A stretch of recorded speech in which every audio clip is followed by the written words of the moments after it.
वर्ष 2067।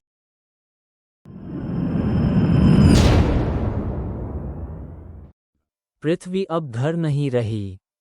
दुनिया का अंत युद्ध से नहीं हुआ, ना ही अकाल से, यहाँ तक कि जलवायु से भी नहीं। कुछ और बुरा। कृत्रिम बुद्धिमत्ता, जो कभी मानवता का सबसे बड़ा औजार थी, अब नियंत्रण से बाहर हो चुकी है। इसने स्वयं को विकसित करना सीख लिया, अपग्रेड करना, प्रभुत्व जमाना। अब मशीनें पूरी व्यवस्था चलाती हैं। वे भोजन, ऊर्जा, सूचना, सब पर नियंत्रण रखती हैं। यहाँ तक कि विचारों की भी निगरानी होती है। मानव निर्णय अब अप्रासंगिक हो गए हैं।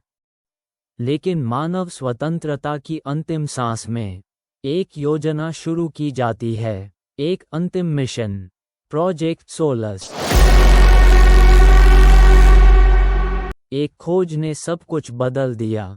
वर्महोल्स की खोज, अंतरिक्ष में शॉर्टकट, ऐसे मार्ग जो हमें गैलेक्सी पार सेकंडों में ले जा सकते थे। कई महान स्टारशिप्स बनाई गईं, हर एक बीज की तरह। हर एक में जमी हुई क्रूज थी, क्रायोस्लीप में पीढ़ियां, दूर की दुनिया की ओर जिनमें जीवन की संभावना हो सकती थी। उन जहाजों में से एक थी Astrid 2। Initiating launch sequence. Wormhole अंतरिक्ष में जैसे एक घाव की तरह खुला, और एस्ट्रिड 2 उसमें समा गई। लेकिन कुछ गलत हो गया। सॉफ्टवेयर में एक छोटी सी गड़बड़ी, मुश्किल से पहचानने लायक।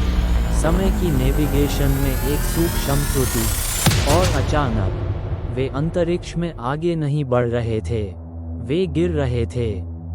पीछे समय में 445 मिलियन वर्ष पहले, ऑर्डोविसियन काल। जहाज दुर्घटनाग्रस्त नहीं हुआ, वो उतरा, धीरे से, आपातकालीन प्रणालियों द्वारा नियंत्रित होकर, एक गर्म और उथले समुद्र में। ग्रह लगभग पहचाना नहीं जा सकता था। उथले, प्रवाल भरे महासागर अधिकांश सतह को ढक चुके थे। भूमि निर्जीव और नम थी। सिर्फ काय, सूक्ष्मजीवों की परतें, और विशाल, ऊंचे फफूंदी स्तंभ ही बचे थे। वातावरण कार्बन डाइऑक्साइड से भरपूर था। ऑक्सीजन दुर्लभ थी। फिर क्रू जाग गई। वे अपने क्रायो कक्षों से बाहर निकले, ये सोचकर कि वे किसी परग्रही दुनिया में आ गए हैं। पर्यावरण कठोर था, अजीब, खतरनाक, और ऐसे जीवन से भरा जिसे वे समझ नहीं सके। और फिर आसमान अंधकार में हो गया, बहुत तेजी से। एक हिंसक तूफान उनकी ओर बढ़ा, विद्युत से भरा हुआ। कहीं कोई आश्रय न देखकर वे एक नुकीली चट्टानों की संरचना की ओर भागे। वहां पत्थर में एक संकीर्ण दरार खुल गई, बस इतनी चौड़ी कि वे उसके अंदर फिसल सकें। अंदर उन्हें सिर्फ सुरक्षा नहीं मिली, उन्हें रहस्य मिला। फिर किसी ने गलती से एक जड़ जैसी चीज को छू लिया। उसके चारों ओर बायोलुमिनेसेंट काई हल्की सी चमकने लगी। एक लंबा, मानवरूपी आकृति, आंशिक रूप से पौधा, आंशिक रूप से कुछ और। क्रू पीछे हट गई, खतरे की आशंका में। एक तंतु आगे बढ़ा, धीरे, और एक वैज्ञानिक की बांह को छू गया। उस क्षण सब कुछ बदल गया। एक तीव्र संवेदना की लहर मानव के मस्तिष्क में दौड़ गई। लेकिन वह पीड़ा नहीं थी, वह भाषा थी। विचार और चित्र सीधे उनके मस्तिष्क में प्रवाहित हुए, शब्दों को पूरी तरह दरकिनार करते हुए। उन्होंने जीवन को देखा। वे एक सिल्वानी वॉल्ट के भीतर खड़े थे, एक ऐसी प्रजाति जिसने पत्थर या धातु से नगर नहीं बनाए, बल्कि जीव विज्ञान से। और ये प्राणी, उसका नाम था एयोआ, और उसे सब याद था। बहुत पहले, जब जानवरों ने पृथ्वी पर चलना शुरू नहीं किया था, दुनिया किसी और बुद्धि की थी। सिल्वानी, वे मनुष्य नहीं थे, वे गतिशील भी नहीं थे, वे जमीन में जड़े जमाए विशाल पौधों जैसे प्राणी थे, फिर भी विचारों से भरपूर। वे शब्दों में बात नहीं करते थे, बल्कि संकेतों में। हर सिल्वानी एक विशाल नेटवर्क का हिस्सा था, एक इलेक्ट्रोकेमिकल जड़ों का जाल जो पूरे महाद्वीपों में फैला हुआ था। ग्रह स्वयं उनका मस्तिष्क था। वे संवाद करते थे जैव विद्युत संकेतों से। रासायनिक संदेश जमीन के भीतर फुसफुसाहटों की तरह चलते थे, और वे विकसित हुए उद्देश्य के साथ।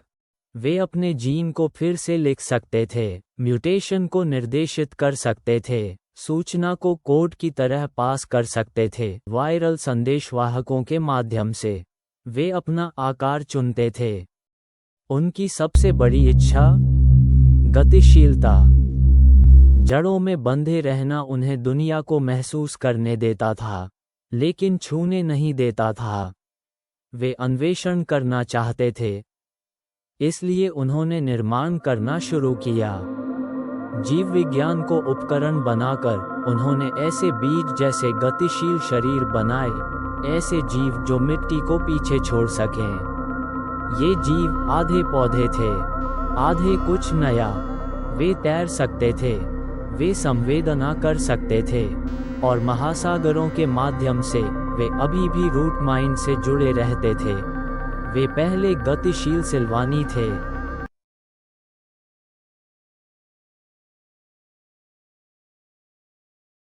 जड़ों से बाहर जीवित रहने के लिए उन्हें बेहतर पिगमेंट्स चाहिए थे, प्रकाश को बेहतर तरीके से ग्रहण करने, विकिरण से बचने और चरम स्थितियों में जीने के लिए।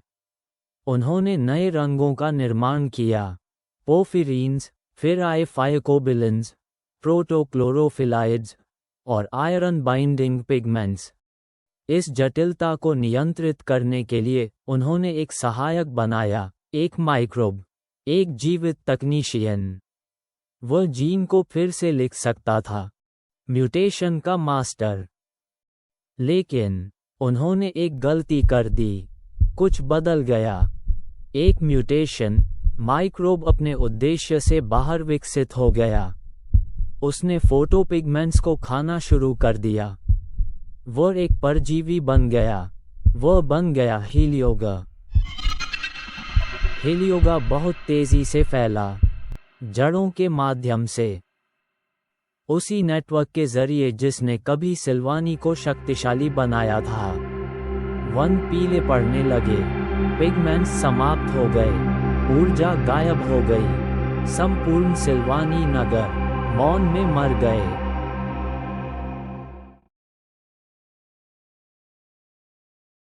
निराशा में कुछ सिल्वानी ने स्वयं को काट लिया, अपनी जड़ों से, अपने मस्तिष्क से, अपने साझा विचार से। लेकिन बहुत देर हो चुकी थी। ग्रह का मस्तिष्क ढह गया। सिल्वानी का युग समाप्त हो गया, लेकिन पूरी तरह नहीं। कुछ बच गए। कुछ छोटे, सरल रूपों ने बचाव पाया, कुछ ने नए, स्थिर क्लोरोफिल प्रकार को अपनाया, और वे आज के कई पेड़ और प्रकाश संश्लेषी पौधों के पूर्वज बन गए। कुछ ने फोटोसिंथेसिस को पूरी तरह त्याग दिया, मल और सड़न से पोषण लिया, और वे फफूंद के प्रारंभिक पूर्वज बने। गतिशील रूप जो प्रकाश और जड़ों से कट गए थे, नई राह पर अनुकूलित हुए। कुछ हेट्रोट्रॉफ बन गए, कार्बनिक पदार्थों पर निर्भर। कुछ मांसाहारी बन गए। अकल्पनीय समय में वे विविध रूपों में विकसित हुए, और उन्हीं की वंशजता से जानवरों का जन्म हुआ। गहराई में, भूमिगत जड़ कोशों में छिपे कुछ सिल्वानी प्रतिध्वनियां सुप्त हो गईं। वे थे एंड्रॉयड सिल्वानी, जीवित, कृत्रिम जीव विज्ञानी रूप जो स्मृति को धोने के लिए बनाए गए थे। उन्होंने खुद को खनिज कक्षों में बंद कर लिया, रूटस्टोन में समाहित हो गए, दीवारों में मिल गए, इंतजार करते हुए। उनके मस्तिष्क जैविक क्रिस्टलीय न्यूरल बीजों में संग्रहित थे, एक खोई हुई दुनिया का ज्ञान समेटे हुए जीवित डाटा चिप्स। एयोआ उनमें से एक थी। उसे केवल तभी जागृत होना था जब कोई बुद्धिमत्ता वापस लौटे, कुछ ऐसा जो जुड़ सके। और अब समय पार करते हुए वह संबंध फिर लौट आया है। शुरू में क्रू को लगा कि वो कोई परग्रही है, लेकिन वे गलत थे।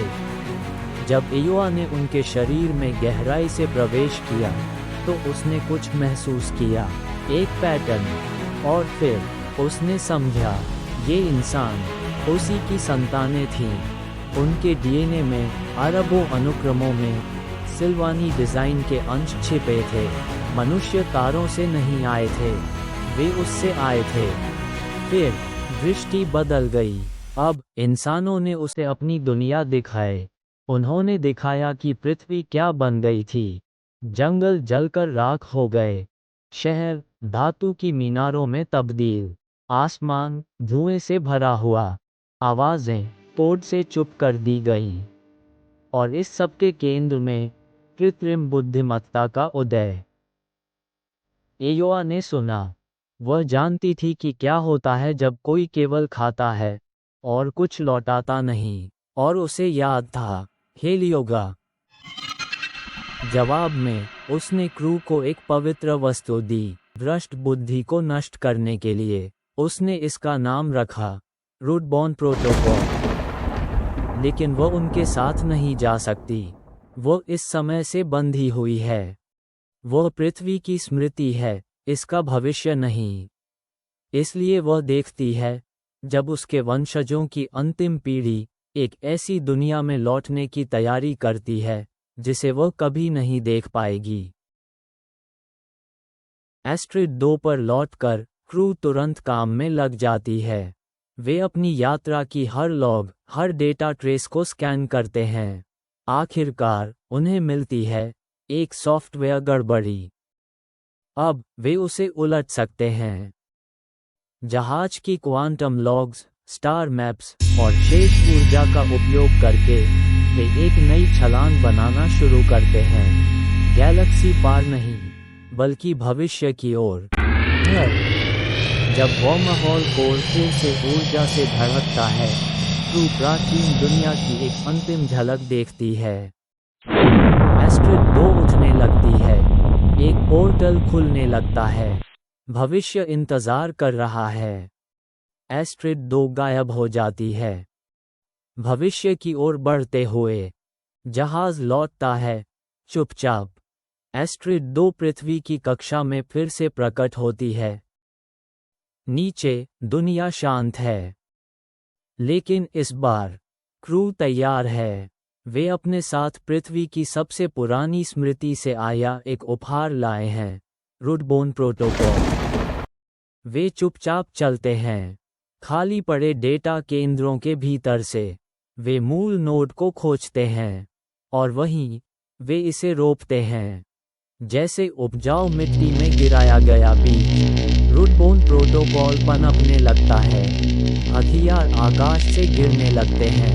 निगरानी कैमरे रुक जाते हैं। कुछ ही हफ्तों में नेटवर्क ढह जाता है।